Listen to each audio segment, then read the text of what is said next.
उनमें से 2-3 लोगों ने मेरे को ग्रिप किया। मेरे साथ जो मेरी फ्रेंड थी उनको भी उन्होंने ग्रिप किया और उनको अलग ले गए।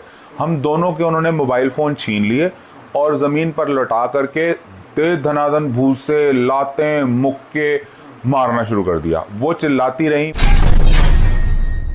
वहाँ पर पुलिस घूम रही थी। उस पुलिस को हमने रिक्वेस्ट की कि हमें हॉस्पिटल ले जाइए, हमारी एमएलसी करा दीजिए, हमारा ट्रीटमेंट करा दीजिए। उन्होंने कहा आपकी हम कोई सहायता नहीं करेंगे, आपको अपने लिए नए सिरे से 100 नंबर पे कॉल करनी पड़ेगी।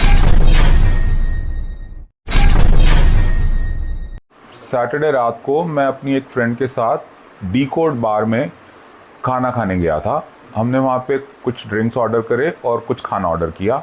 हम वहाँ बैठे खाना खा रहे थे, इतने में मेरी बैक साइड थी और मैं अपनी फ्रेंड को फेस करके बैठा हुआ था। तो मेरी बैक पे कुछ बहुत ज़्यादा धबड़ हुई और कुछ 2 लोगों में झगड़ा हुआ और कुछ बाउंसर्स 2-4 लोगों को कुछ हाथापाई कर रहे थे।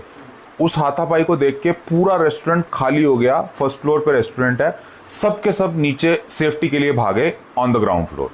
हम भी उतरे क्योंकि सेफ्टी प्यारी है, कुछ हो रहा हो पीछे तो मार तो किसी को नहीं खानी, चोट तो किसी को नहीं लगानी। जब नीचे उतरे तो 5-7 लोगों ने मुझे घेर लिया और कहा आकर के आप पेमेंट कीजिए। मैंने कहा किस चीज़ की पेमेंट करूं? उन्होंने कहा जो आपने ड्रिंक्स और फूड ऑर्डर किया उसकी पेमेंट कीजिए। मैंने कहा लेकिन ड्रिंक्स और फूड तो ऊपर पड़ा है, वो तो मैं खा नहीं पाया और ऊपर आप मुझे वापस जाने नहीं दे रहे। तो उन्होंने कहा नहीं, पेमेंट तो आपको करनी पड़ेगी। उनमें से 2-3 लोगों ने मेरे को ग्रिप किया। मेरे साथ जो मेरी फ्रेंड थी उनको भी उन्होंने ग्रिप किया और उनको अलग ले गए।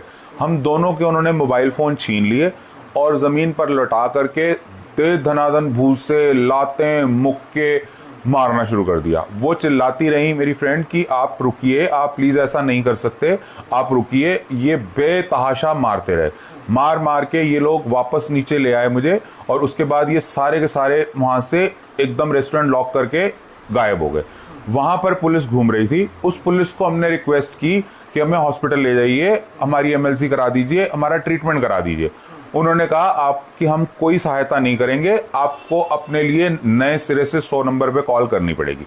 हमने 100 नंबर पे कॉल करी। तकरीबन आधे पौने घंटे बाद 100 नंबर की गाड़ी आई। वो 100 नंबर की गाड़ी हमें 29 सेक्टर के पुलिस स्टेशन ले गई और वहाँ पर हम दोनों को तकरीबन 1.5-2-2.5 घंटे बिठाई रखा गया कि अभी कार्रवाई हो रही है, अभी 100 नंबर आएगी, अभी एसएचओ साहब बिजी हैं, अभी कोई आईओ नहीं है, अभी प्रशासन के पास कोई हमारे पास पुलिस फोर्स अवेलेबल नहीं है। 2.5 घंटे बाद में एक पीसीआर आती है, वो मुझे सिविल हॉस्पिटल हरियाणा गुड़गांव लेके गई। वहाँ पे 2 डॉक्टर्स ने मेरे को अच्छे से ट्रीट किया। उन्होंने मेरे को इंजेक्शंस दिए, मेडिसिन दी, स्वेलिंग की दी, मेरा सारा चेकअप किया, मेरी एमएलसी बनाई। उसी गाड़ी में हम लोग वापस आए। उसके बाद इन्होंने मेरे को कहा आप जाइए, जो हमें करना है हम कर लेंगे। तो उसके बाद मैं वहाँ से टैक्सी करके अपने घर आ गया। आपने उनसे पूछा नहीं कि आपको क्यों पीटा, क्यों मारा आप लोगों को? मेरे को खुद समझ में नहीं आया। मैं उस वक्त इतना ट्रॉमा में था कि मैं घर से आराम से सिर्फ एक जगह खाना खाने गया हूँ, अपनी रात अच्छी करने गया हूँ और मेरे साथ ये हो गया। I was totally not able to see anything. My vision was totally lost. I can show you the pictures. My eyes were that swollen that I could not see anything. I could not hear anything.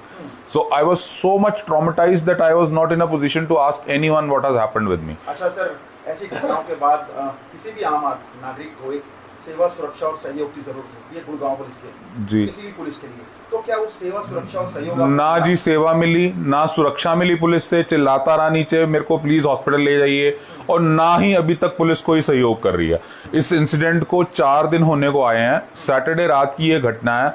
अभी तक मुझे सिर्फ ये आश्वासन दिया जा रहा है कि हम इन्वेस्टिगेशन कर रहे हैं, कार्रवाई जारी है। आईओ साहब फोन नहीं उठाते, एसएचओ साहब फोन उठाते हैं, वो बोलते हैं जी कार्रवाई जारी है, हम आपको कार्रवाई, उचित कार्रवाई आपके लिए केस में की जाएगी। हाँ। मेरी सिर्फ ये प्रशासन से एक इंक्वायरी है, जहां मैं गया वो चारों तरफ वहां पे सीसीटीवी कैमरे हैं और होने चाहिए। और इंसान झूठ बोल सकता है, कैमरे कभी झूठ नहीं बोलते। जब कैमरों से एक इंफॉर्मेशन निकाल करके उसके ऊपर कुछ एक्टिविटी करनी है तो उसमें इतना वक्त किस चीज पे लग रहा है? ये कोई हम पुराने एज में तो बैठे नहीं जहां टेक्नोलॉजी नहीं है। अब तो सारा काम पुलिस, सारी इन्वेस्टिगेशन टेक्नोलॉजी की हेल्प से करती है और टेक्नोलॉजी अवेलेबल है, चप्पे चप्पे पे सीसीटीवी है। तो ये लोग सिर्फ और सिर्फ ये करप्शन है, जो ओनर हैं उन्होंने कुछ बहुत इनको पैसे वैसे या इन्फ्लुएंस लगा दी होगी, इसलिए ये बात को टाले जा रहे हैं, मामला ठंडा पड़ जाएगा, उसके बाद ये किसी अंडर द कारपेट इसको फेंक दिया जाएगा। क्या करते हैं सर आप, कहाँ जॉब करते हैं? मैं काफ़ी साल से ऑस्ट्रेलिया सेटल्ड था। अभी मैंने रिसेंटली एक क्लाउड किचन चला रहा हूँ गुड़गांव से ही, अंकल सैम्स के नाम से, और वही मेरा प्रोफेशन है। हम लोग स्विगी जोमेटो से घर में खाना भेजते हैं। ठीक।